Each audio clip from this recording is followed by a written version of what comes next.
Serius, memang sedap kan suara paman Deal tu kan. Tambah-tambah kalau dengar dengan speaker yang ni, jenama daripada Sonic Gear. Yang ni adalah model Neo X8 portable speaker, yang mana saiz dia sangat simple dan kecil, sesuai untuk letak dekat atas meja untuk bersantai, dan mudah kalau kita nak bawa pergi travel ataupun pergi piknik, sebab dia tak makan ruang. Dari segi dia punya design, bentuk dia bulat, ada satu driver dekat bahagian tengah ni, dan ada RGB light pada bahagian lingkungan luar. Dia ada lampu pelangi, dia ada lampu putih, dia ada lampu warm white, dan dia ada lampu biru. Kalau nak off dia punya lampu pun boleh. And then yang ni dia punya control button, yang ni untuk power button dan juga control dia punya lampu. Double klik untuk control dia punya lampu, tekan lama-lama untuk offkan dia punya speaker. Yang ni pula untuk control volume dan juga untuk next song. Tekan 2 kali untuk next song, tekan 2 kali untuk previous song. Dan yang ni untuk play and pause, dan untuk jawab telefon. Sebab kat sini dia boleh connectkan kepada telefon guna Bluetooth, dan kalau ada orang call kita, kita boleh jawab dan cakap dengan speaker ni sebab dia ada mikrofon dekat depan ni. Pada bahagian belakang dia ada connector Type-C, yang ni untuk dia punya charging port. Lepas tu boleh sambungkan USB pen drive, kalau nak masukkan TF card pun boleh. Dan ada port AUX kalau nak sambungkan kepada telefon, nak sambungkan kepada laptop, nak sambungkan kepada TV ataupun device yang kita boleh sambung dengan AUX ni lah. So connectivity dia boleh guna Bluetooth dan juga AUX cable. Speaker ni ada fungsi TWS. Dia punya sound memang sangat okey. Dia punya bass dia tak pecah, memang sedap didengar. Tak percaya, jom kita dengar. Sangkau sinar menjelma,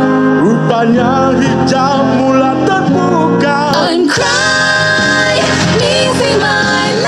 Macam okey kan speaker ni. Dia punya output power tak besar mana, cuma 10 watt. Sebab dia sesuai untuk kita guna kat rumah, masa tengah memasak, tengah bersantai dalam caravan ke, tengah bercuti dalam kemah ke. Saiz driver dia adalah 65mm dengan ketahanan bateri mencecah 3 jam dengan volume 50%. Dan dia punya frekuensi respon adalah 80Hz hingga 160kHz. So siapa yang mencari speaker portable untuk santai-santai layan lagu dekat rumah, dan satu speaker yang tahan lama dan juga tahan lasak, boleh dapatkan jenama Sonic Gear ni. Link ada saya sediakan. Kalau berminat, tekan dan order sekarang.